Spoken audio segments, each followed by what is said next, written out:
এই অধ্যায়ের শেষে মৈত্র ঋষি বর্ণনা করছেন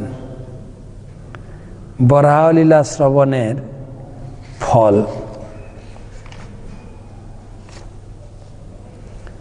ইত্যু পন্থীয় মানসৌ মুনিভি ব্রহ্মবাদিভি সলিলে সখুরাক্রান্ত উপাধত্যাবিতাবনিম। মৈত্রেয় উবাচ ইত্যু পন্থীয় মানসৌ মুনিভি ব্রহ্মবাদিভি সলিলে সখুরাক্রান্ত উপাধত্যাবিতাবনিম। মৈত্র ঋষি বললেন,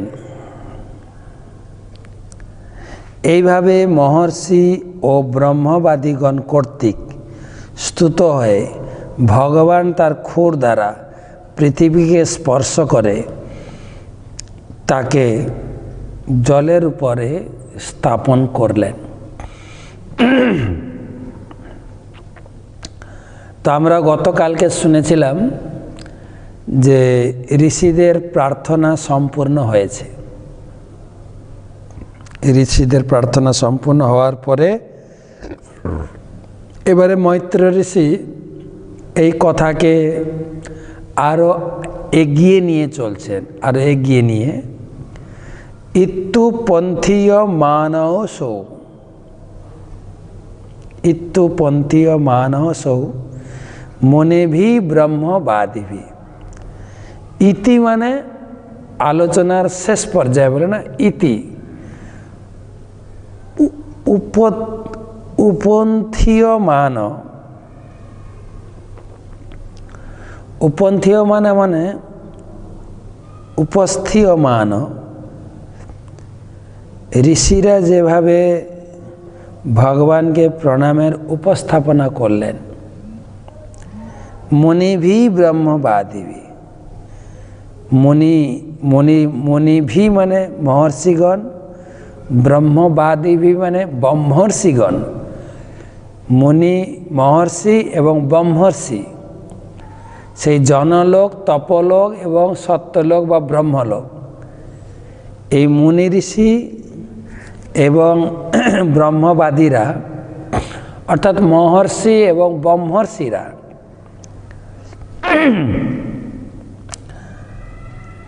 তাদের স্তুতিতে, তাদের প্রার্থনায় সলিলে সখুরাক্রান্ত। সখুরাক্রান্ত মানে বরাহ ভগবান তার ক্ষুর দ্বারা মাটিকে খনন করলেন। অর্থাৎ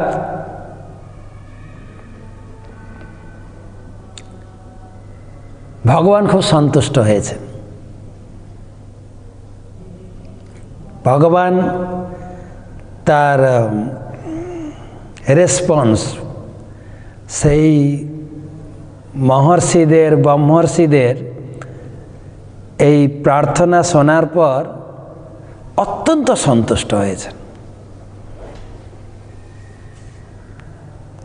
সলিলে সখুরাক্রান্ত উপাধত্তা বিতাবনিম।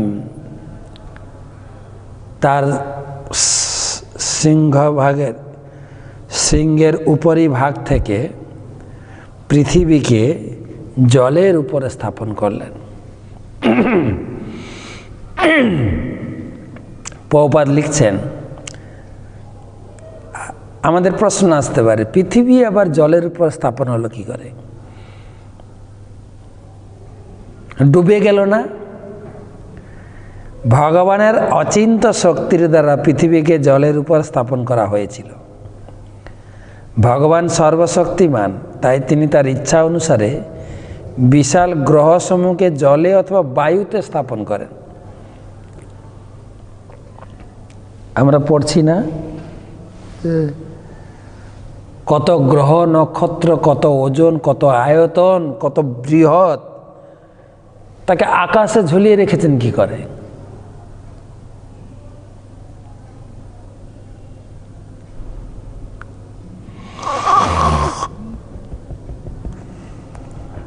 মানুষের ক্ষুদ্র মস্তিষ্ক কখনো ধারণা পর্যন্ত করতে পারে না কিভাবে ভগবানের এই সমস্ত শক্তি ক্রিয়া করতে পারে, যে নিয়মের দ্বারা এই সমস্ত ঘটনা সম্ভব হয়।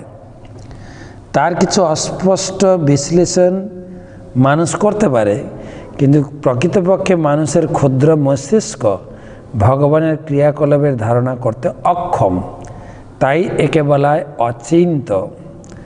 তবুও কুপমণ্ডক দার্শনিকেরা কাল্পনিক ব্যাখ্যা করার চেষ্টা করে। তো ভগবান মহর্ষিদের প্রার্থনা শুনে অত্যন্ত সন্তুষ্ট হয়েছে। তো আমরাও ভগবানকে সন্তুষ্ট করতে চাইলে এই সমস্ত প্রার্থনাগুলো ভগবানের সামনে পুনরাবৃত্তি করতে হবে, আর কিছু করতে লাগবে না।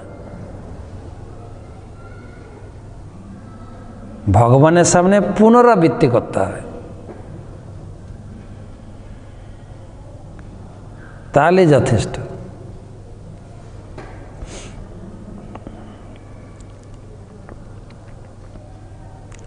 কুন্তির প্রার্থনা,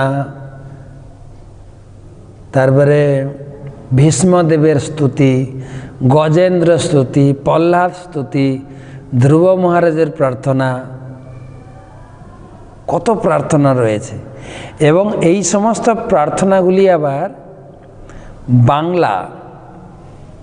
বাংলা ভাষায় ছন্দের আকারে বর্ণনা করা হয়েছে। ছন্দে।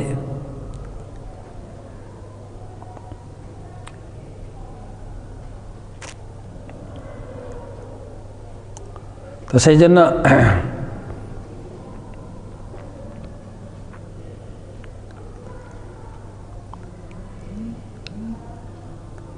সেইগুলো আমরা যদি সংস্কৃত নাও পড়তে পারি, কমপক্ষে বাংলা ভাষায় যে সমস্ত আমাদের পূর্বতন আচার্যবর্গ, বৈষ্ণব কবি, শিল ভক্তিবিনোদ ঠাকুর মহাশয়, শিল ভক্তি সিদ্ধান্ত সরস্বতী ঠাকুর, শিল নরোত্তম দাস ঠাকুর, বৃন্দাবন দাস ঠাকুর, কৃষ্ণদাস কবিরাজ গোস্বামী, কত স্তুতি রয়েছে, সেগুলো করতে পারে,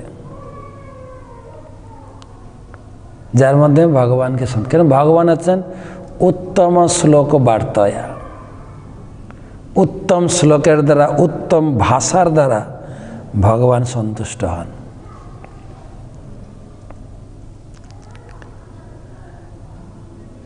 আমরা বুঝলাম মৈত্র ঋষি বলছেন ভগবান মহর্ষিদের স্তবের দ্বারা অত্যন্ত সন্তুষ্ট হলেন এবং তার ক্ষুর দ্বারা কি বলে পৃথিবীকে স্পর্শ করে, তার মানে পৃথিবীটাকে নামিয়েছেন, স্পর্শ করে জলের উপরে স্থাপন করলেন।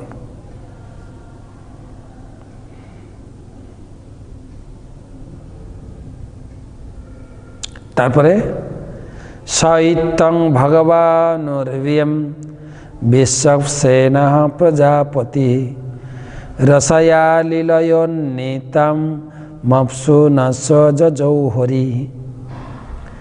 সৈত্যং ভগবান উর্বিম বিশ্বসেনঃ প্রজাপতি রসয়া লীলয়োন্নীতম অপ্সু নস যজৌ হরি।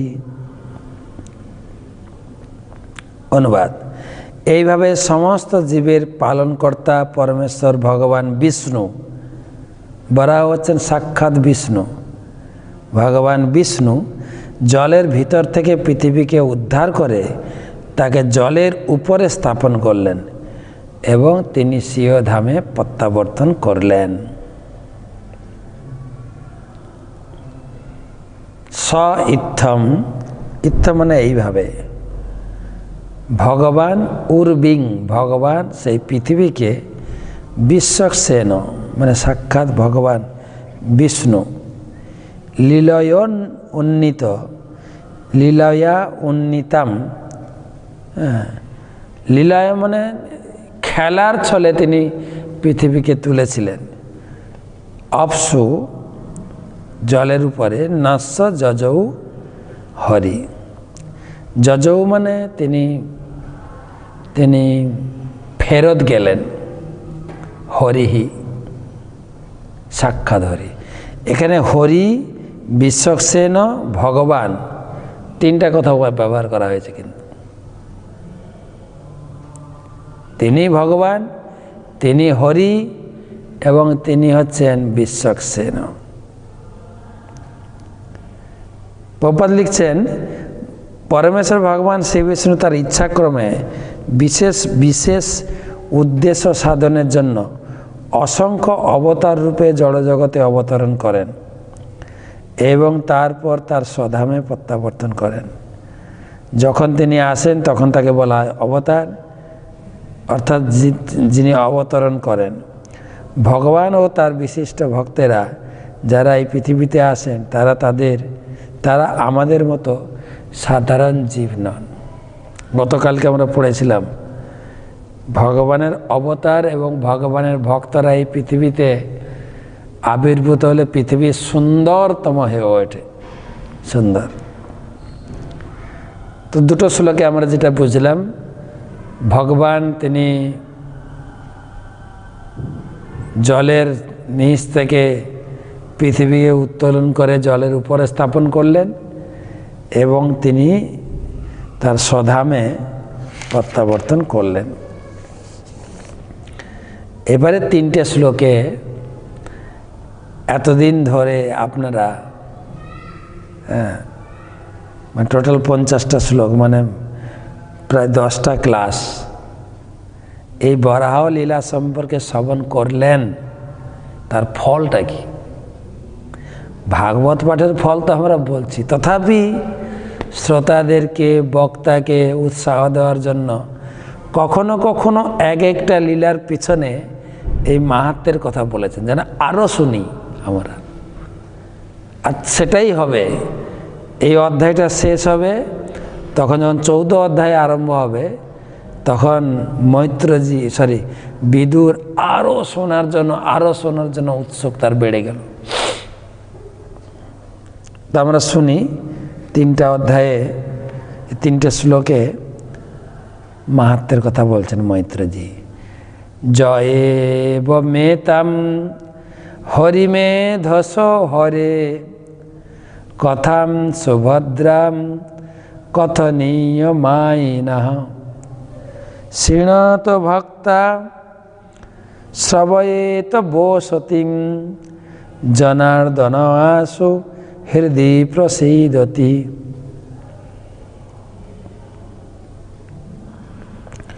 জয়েব মেতাম হরিমেধসো হরে কথাম সুভদ্রাম কথনীয় মাইনঃ শৃণেত ভক্তা শ্রবয়েত বসতিম জনার্দন আশু হৃদি প্রসীদতি। কেউ যদি ভক্তি সহকারে বরাহদেবের এই মঙ্গলময়ী কাহিনী শ্রবণ ও বর্ণনা করেন, তাহলে সকলের হৃদয়ে বিরাজমান পরমেশ্বর ভগবান তিনি অত্যন্ত প্রসন্ন হবেন বলা হচ্ছে।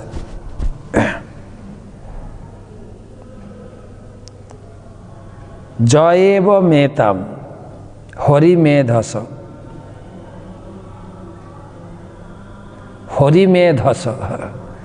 হরিমেধস মানে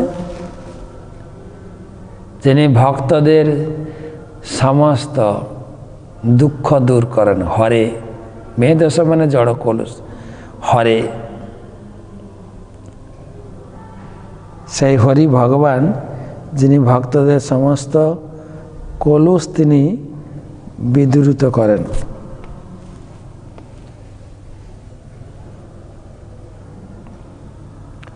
কথাম সুভদ্রাম,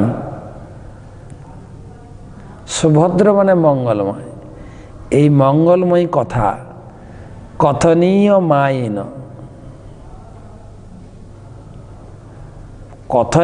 কথনীয় মাহিনী মানে এই যে ভাগবতী বার্তা, ভগবানের লীলা কথা, মধুর কথা, সুভদ্র মঙ্গলময় কথা, শ্রেণীত ভক্তা শ্রবয়েত বসিতা।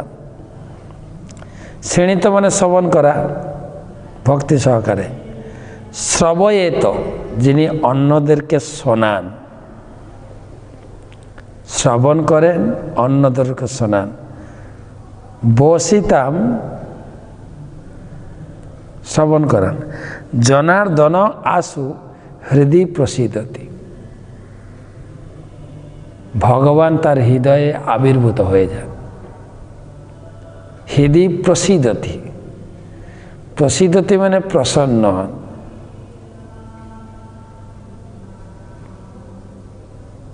ভগবান হৃদয়ে প্রকাশিত।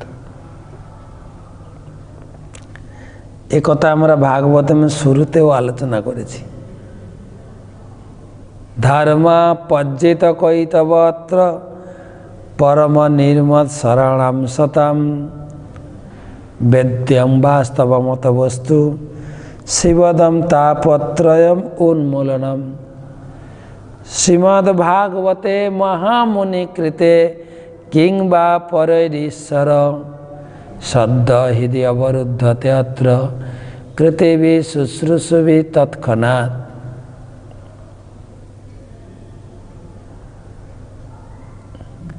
সদ্য হৃদয় অবরুদ্ধতে অত্র।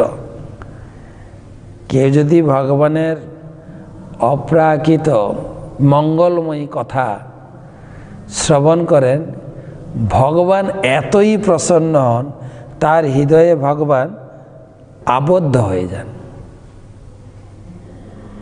এইটাই সে কথা এখানে বলছেন। জনার্দন আশু, আশু মানে আপনি ভক্তিযোগ অবলম্বন করবেন, নাম জপ করবেন, পূজা পাঠ করবেন, তার দ্বারাও ভগবান প্রসন্ন হবেন। তো ভাগবত শোনাতে বিশেষ কি বিশেষত্ব আছে? আশু প্রসিদ্ধতি, আশু ভাগবত শ্রোতার প্রতি ভগবান খুব শীঘ্রই প্রসন্ন হয়ে যান। ভাগবত শ্রোতা বলছে ভাগবত শোনা তো দূরের কথা, ভাগবত মাহাত্ম্যে বলা আছে কেউ যদি ভাগবত শ্রবণ করার জন্য বুকে জড়িয়ে ধরে বা মাথায় বা ব্যাগে ভাগবতমকে সঙ্গে নিয়ে যায় ভাগবত আসরে, ভগবান বলছেন তার প্রতি আমি এত প্রসন্ন, সেই ভাগবত শ্রোতা ব্যক্তির পিছনে পিছনে আমি চলতে থাকি।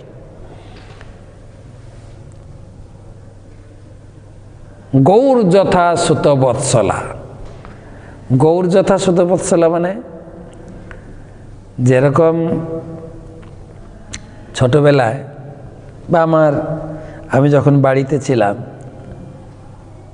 যখন আমাদের গাই ছিল, গাই যখন বাছুর প্রসব দিত, বাছুরকে খুব আদর করে সবাই। কখনো কখনো মাঠে গাইকে নিয়ে যেতে হয়, মাঠে ঘাস খাওয়ানোর জন্য, চড়ানোর জন্য। তো গাইকে নিয়ে যেতাম না, বাছুরকে কোলে তুলে নিয়ে যেতাম। গৌর যথা সুতবৎসলা, তখন গাই সুতবৎসল গাই সে ব্যক্তির পিছনে পিছনে হাঁটতে থাকে। ভগবান বলছেন আমিও তাই। কেউ যদি ভাগবত শোনার জন্য হাতে ভাগবত নিয়ে হাঁটতে থাকে, আমি তার পিছনে গাইয়ের মতো হাঁটতে থাকি। আর এখানে বলছেন আমি অতি প্রসন্ন হই। তার মানে আমরা যারা অত্যন্ত মনোযোগ সহকারে শ্রবণ করেছি, ধ্যান সহকারে শ্রবণ করেছি, ভগবান আমাদের উপরে প্রসন্ন হয়েছেন। দুটো কথা আছে, শ্রেণীত শ্রবয়েত, শ্রবণ করেছি, শ্রবণ করিয়েছি। শ্রবণ করেছি মানে শ্রোতা, তার মানে আমি তো বাদ পড়ে গেলাম। তখন ভগবান বলেন না, শ্রবয়েত, তুমি শ্রবণ করিয়েছ। তো এই কথা অনুযায়ী আমরা এটাও বলতে পারি তো তা আমরা যারা শ্রবণ করছি, আপনারা যারা শ্রবণ করছেন, আপনারাও এটা কাউকে শ্রবণ করাবেন, তাহলে আপনার আবার লাভ হবে। শ্রবণ করেছেন, শ্রবণ করাবেন। অথবা আরও বলা যায়, আপনি এই বরাহ লীলা প্রচুর পরিমাণে শেয়ার করুন, শ্রবণ করার সুযোগ করে দিন, তাহলেও ভগবান প্রসন্ন হবেন। প্রভুপাদ লিখছেন,